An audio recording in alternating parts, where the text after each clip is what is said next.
Hi class, this is your instructor, Skylar Hawk. So we've now made it to the 34th chapter of the textbook, and this chapter is termed Leaf Structure and Function. So to help provide a bit of background information, leaves, as they are the way in which plants photosynthesize. For instance, Arbor Day this year, I got a maple tree.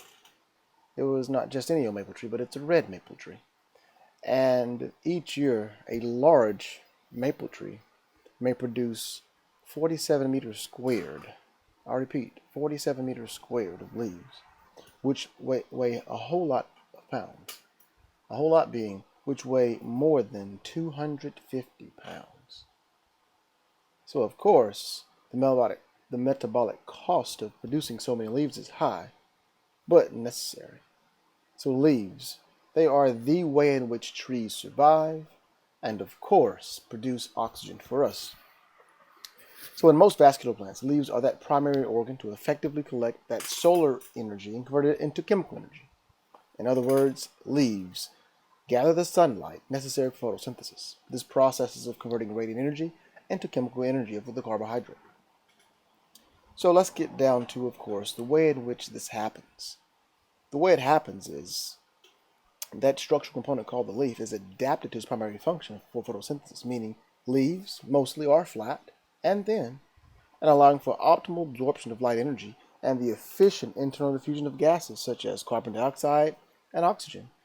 And of course, with that happening, the result in their ordered arrangement on the stem, leaves efficiently catch the sun's rays with a minimum of interference from neighboring trees. So to control water loss, they have that thin, transparent layer of waxy covering on the surface.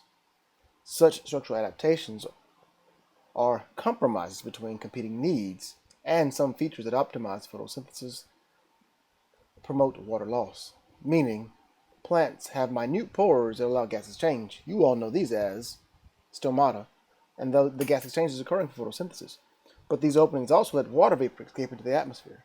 Hence, leaf structure represents that trade-off between photosynthesis and water conservation. So let's begin now in the way in which leaves go through photosynthesis, beginning with leaf form and structure. So as leaves are, if you have a pen and paper ready, please take notes and draw the leaf as you see it in figure 34.1. So these leaves, as they are attached to the stem by way of the petiole. And some leaves may have stipules, others may not. But from that petiole, you get that large, flattened blade. And then, with that, they may have also the portion known as veins. Of course, I say they may because this is a dicot leaf we're seeing here. But in the event of a monocot, there would not be, I say, veins that are netted, as these are netted veins. So these leaves are attached to the stem by the petiole, and I'll leave it at that. I'm not getting too into these things. Up next, we'll get to, of course, leaf form. So pay close attention. I am now at leaf form. So when I refer to leaf form, I'm referring to a leaf being either simple or compound. And you can definitely say pinnately compound or palmately compound, but I'll just leave it as leaf form refers to leaves being either A, simple, or B, compound. So that simple leaf is, of course, attached to the stem, and if you look quite closely, there will be an axillary bud right there. That is the definition of a simple leaf. On the converse, you have what is called a compound leaf, and the compound leaf yet and still would have the axillary bud here, but notice there are no axillary buds here along what is called the rachis, R-A-C-H-I-S, and those are simply known as leaflets. So there are 7 leaflets attached to make this entire pinnately compound leaf.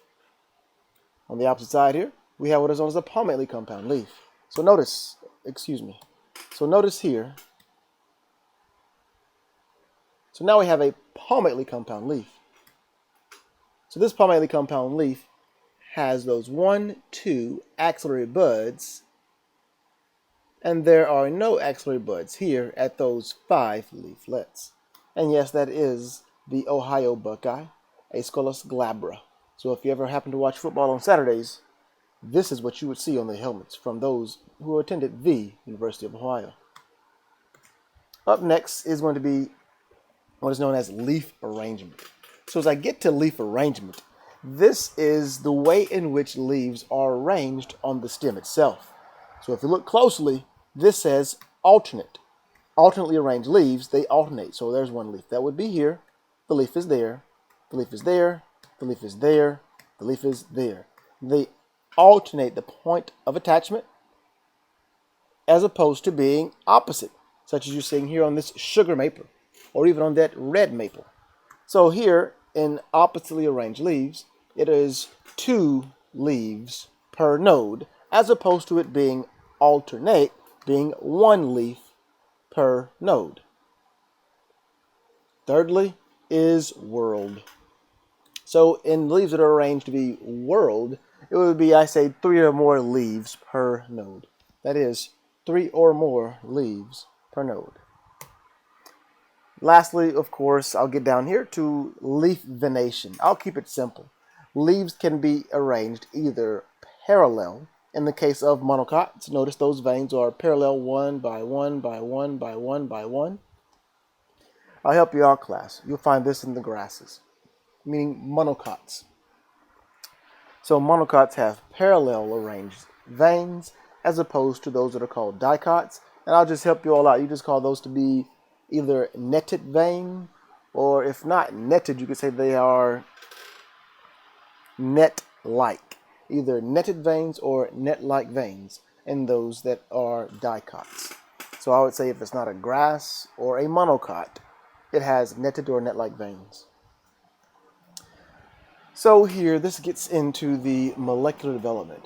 So it's asking what molecular controls determine if a developing leaf will become simple or compound. Well, what happens is there are genes.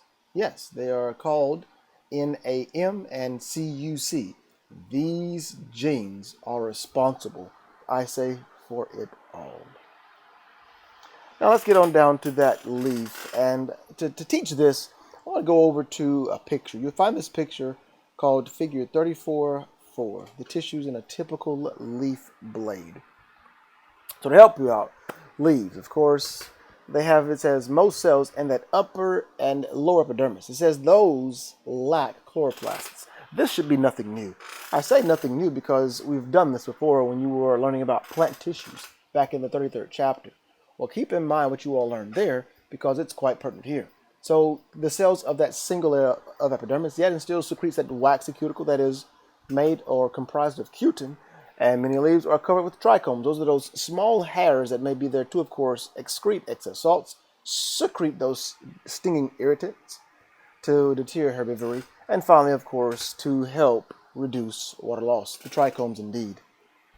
So, in addition here on this leaf epidermis, you have what is known as, on the lower epidermis, it states there are guard cells, meaning 2 guard cells. I guess I'll go and do it this way. That is a guard cell. Yes, those are chloroplasts. And this is a guard cell. Yes, those are chloroplasts. 2 guard cells make up a stoma.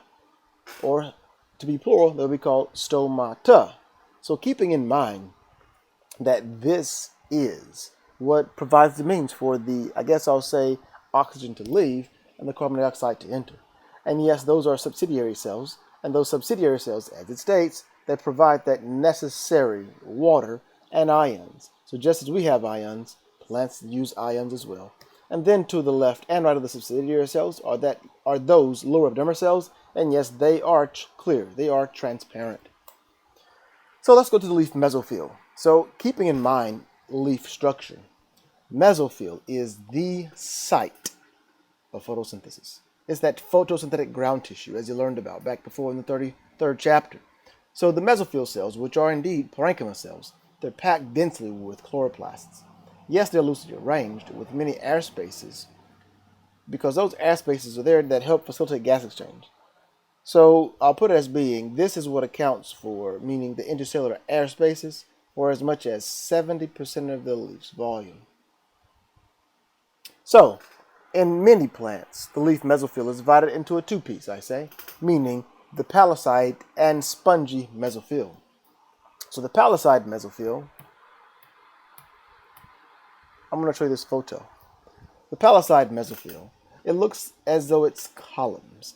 So I'll just say it's toward the upper epidermis with columnar cells stacked closely together. And of course, in the lower portion, it's what is called the spongy mesophyll. So these cells are more loosely and irregularly arranged. So the two layers, they differ, of course, in function. The palisade mesophyll is specialized for that light capture and that main site of photosynthesis. Photosynthesis does also occur in the spongy mesophyll, but the primary function of the spongy mesophyll is to allow the diffusion of gases, and I say particularly CO2, within that leaf. So the palisade mesophyll may be arranged in 1, 2, or even 3 or more layers, and the presence of course, additional layers is partly an adaptation to those environmental conditions. So those leaves exposed to direct sunlight contain more layers of this palisade mesophyll, as I show you. So do keep in mind, I'm referring to the palisade mesophyll, which there are 2 layers in this representative leaf. And that is just deep to, of course, that upper epidermis, which is 1 cell layer thick, and of course that waxy cuticle. The spongy mesophyll, as I told you, it is down beneath. It is deep to the palisade mesophyll, and it's less regularly arranged. Irregularly arranged. So the next thing I'll get to will be, of course, the veins. So I mentioned the vein here, and it also states in parentheses called vascular bundle, because within the vein are those vascular tissues. In red, of course, is xylem, and in blue is the phloem. So you must have each of which, because that, called the xylem, it transports water and minerals up from the roots stem to the leaf, and that, called the phloem, transports the dissolved sugars, typically, of course, from the leaf to the stem and down to the roots. So what I'll get next to are going to be those bundle sheath cells. I'll be just for a few moments. The bundle sheath cells. So 1 or more layers of non-vascular cells surround those larger veins and make up the bundle sheath. So those bundle sheaths are made up of either sclerenchyma cells or parenchyma cells. And those bundle sheath cells, they have that sheath that for support columns called bundle sheath extensions, and that extends from the mesophyll of the upper epidermis to, of course, the lower epidermis. And the bundle sheath extensions may be composed of the parenchyma. I'm going back to where I kind of skipped over moments ago, but it's all the very same. So I'll now separate and change and get to differences among monocot leaves and dicot leaves. So leaf structure is not the same between the dicot and monocot. And yes, it does say eudicot. If you'd like to call them eudicots, you very well may. So each dicot leaf, they're composed of that broad, flattened blade and a petiole. That's kind of what we started this lecture with. As I said, hey, please draw with me, because I will be drawing this right now on the whiteboard.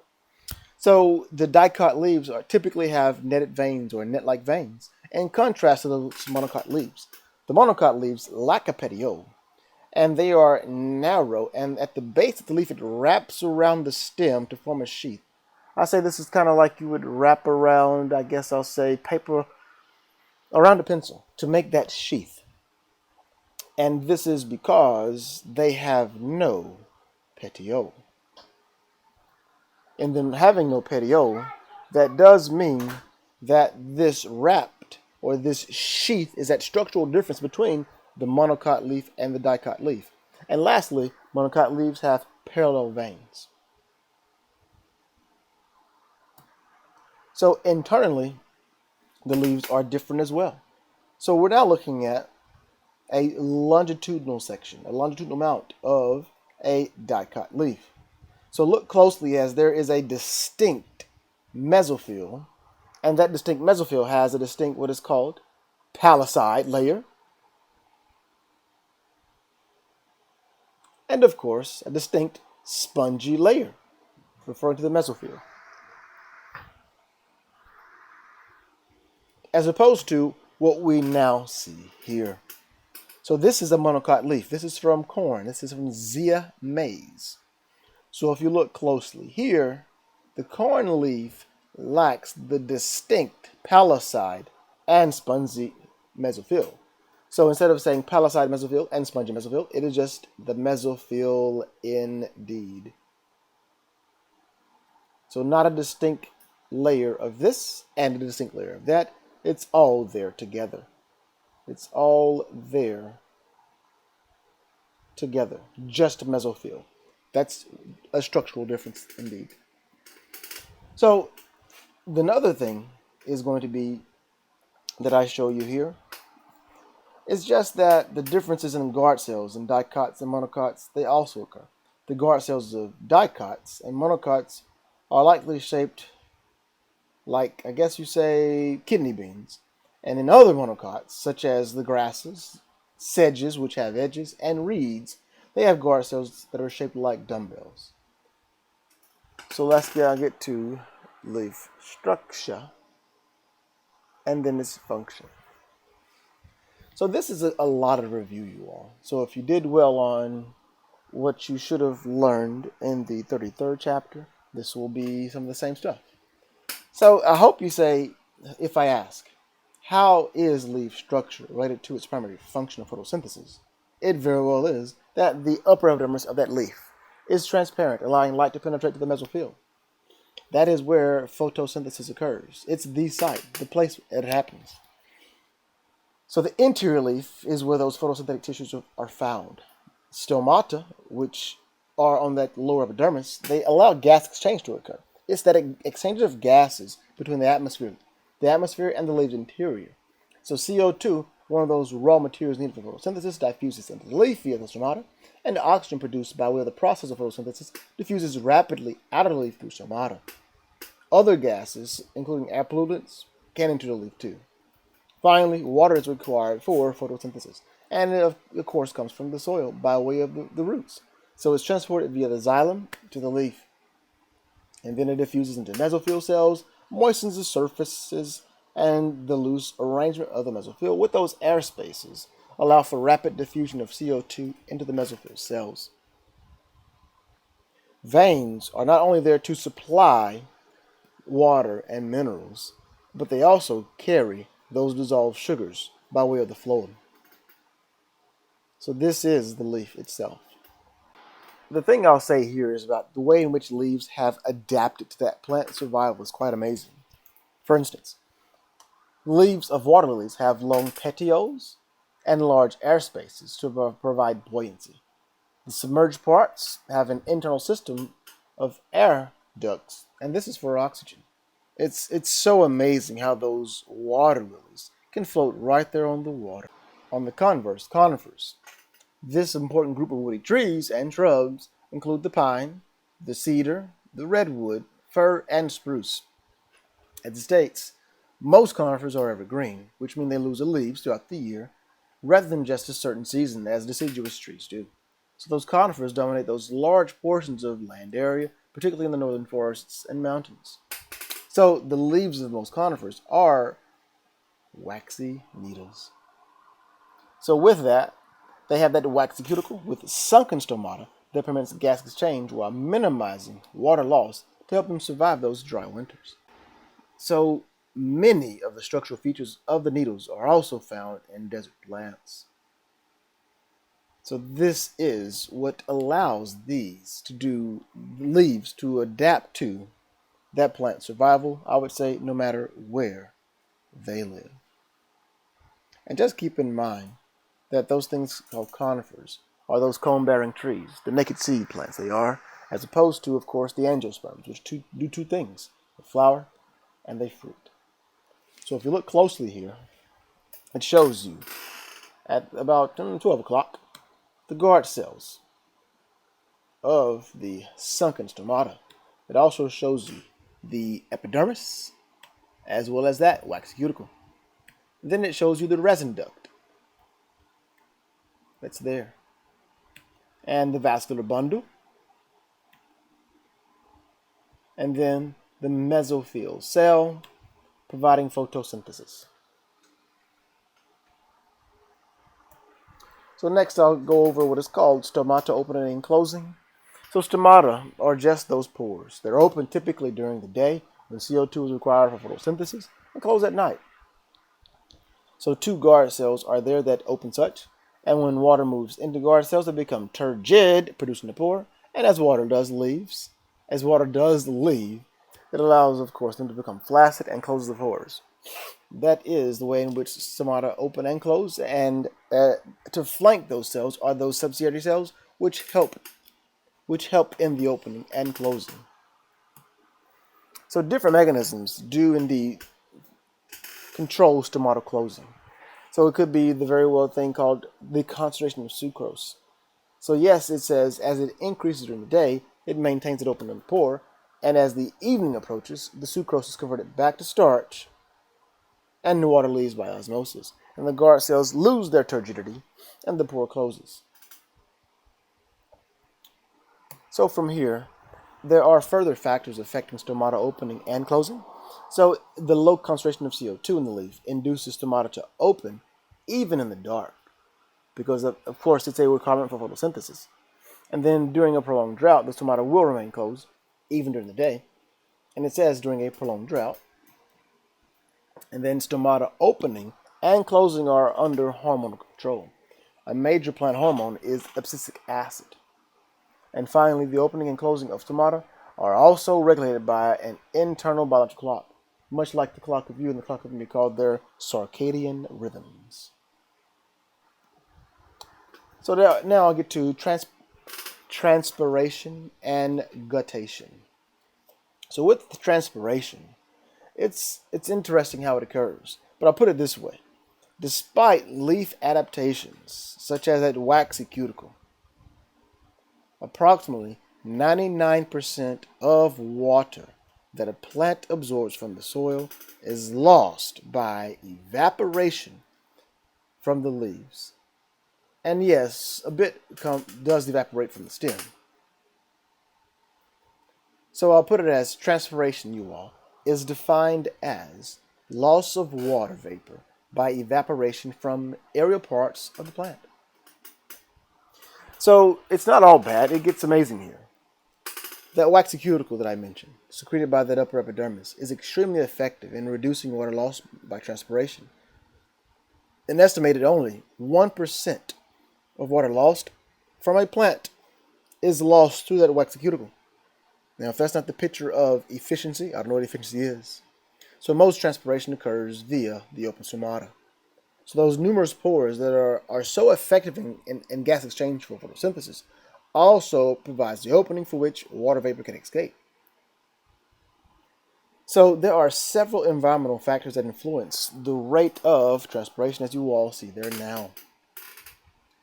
So the more water is, more water is lost from a plant surface at higher temperature. As light increases, the transpiration rate, in part because it triggers stomata opening, and in part because it increases the leaf's temperature. Dry air and wind also increases transpiration. But on the converse, humid air would decrease transpiration because the air is already saturated with, of course, so much water vapor. So it may appear that transpiration is a waste. It's an essential process that is adaptive, has been adaptive. Transpiration is responsible for water movement of plants, and without it, water would not reach the leaves from the soil. Pretty amazing there. And it's all based on tension and cohesion. The large amount of water that plants lose by transpiration may provide some additional benefits, such as, put it as being, it's like sweating in humans. So it cools the leaves and the stems. So as water passes from a liquid state to that vapor, it absorbs a great deal of heat, meaning that's one of those basic properties of water. And when water molecules leave the plant as water vapor, they carry this heat with them. Hence, that cooling effect of transpiration may prevent leaves from overheating. And that's particularly in direct sunlight, as it's been quite warm already. And another benefit of transpiration is that it distributes those essential minerals throughout the plant. So with this, I'll get on down to figure 3411 with wilting in plants. So under certain circumstances, excessive transpiration can be harmful to plants. Look closely here. Do you all know what those plants are there? Those are cucurbita. It's called cucurbita pepo. I just call them squash. On the left-hand side, look at those leaves. On hot summer days, plants frequently lose more water by transpiration than they can take from the soil, resulting of which the plant's cells lose turgor, and the plant wilts. This happened to me once. I had bought squash plants from the neighborhood, I would like to say Home Depot. I don't think it was Lowe's. One of those two stores. I planted the plants, feeling good, feeling great, feeling great, feeling good. And I happened to look back outside and I see this on the left at A. I was hot. Thought to myself, I just spent all this money on these squash plants and here I am with wilting squash laying on the soil, looking dead. I did water them. It didn't change. Upon eating, having dinner, and just going back out to see the plants again, I saw what you see in B. The plant happened to recover. So, it says if a plant is able to recover at night, it's because of the combination of that negligible amount of transpiration, because those stomata are closed, and the absorption of water from the soil. So, that temporary wilting is what that plant experienced. So, most plants recover from that temporary wilting with no ill effects. However, of course, it can be, I guess I'll say, something that kills plants. Permanent wilting, and the plant will definitely die. So please keep in mind that transpiration is an important, I say it as an important part of the hydrologic cycle, the water cycle, in which water cycles from the ocean to the land and to the atmosphere, and then back to the ocean and land. So, resulting of what's happening here, that transpiration, as water evaporates from the leaves and stems to form clouds in the atmosphere. So with that, transpiration eventually results in precipitation. So those forest trees release a substantial amount of moisture into the air. So of course, it's been determined by researchers that at least half of the rain that falls in the Amazon rainforest basin is recycled again and again and again by way of transpiration and precipitation. On next to guttation. So if you look closely, yes, those are the leaves of a strawberry plant, known as, I guess I'll say, a plant from the genus Fragaria.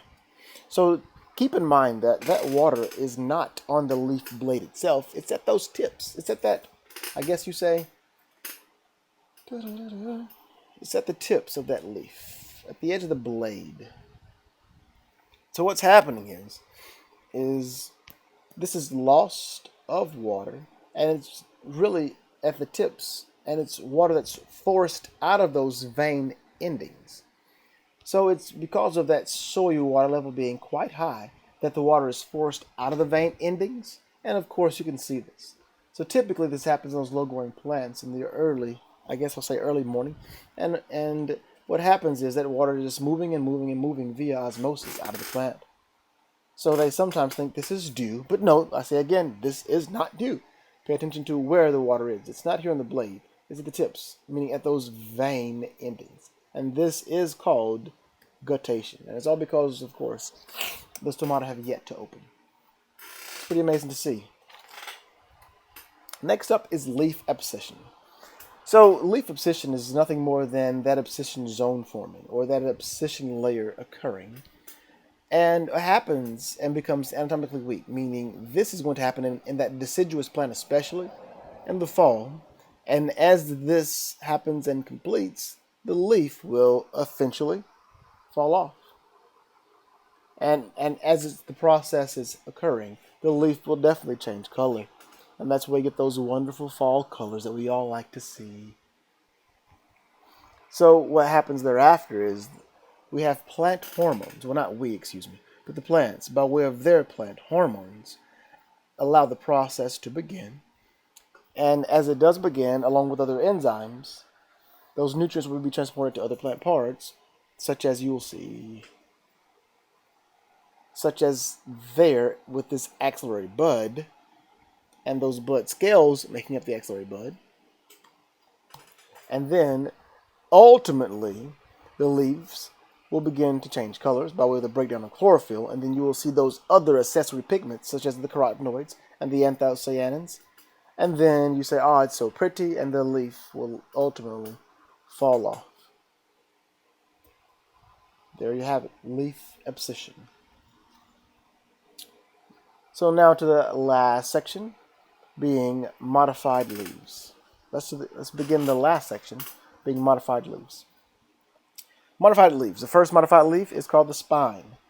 Spines, yes, are modified leaves that are hard and pointed, found in desert plants such as the cactus. In the cactus, the main organ of the plant for photosynthesis is the stem rather than the leaf itself. The spines are there to discourage animals from eating those succulent tissues. So, of course, you could say the cactus is here with spines for protection. Next up are tendrils. So, climbing plants, such as the vines, their stems cannot support their own weight. So they often use tendrils that are there to allow that plant to wrap around the substrate, such as this fence here in this picture. As those tendrils continue to wrap around, they keep the vine attached to that structure as it grows.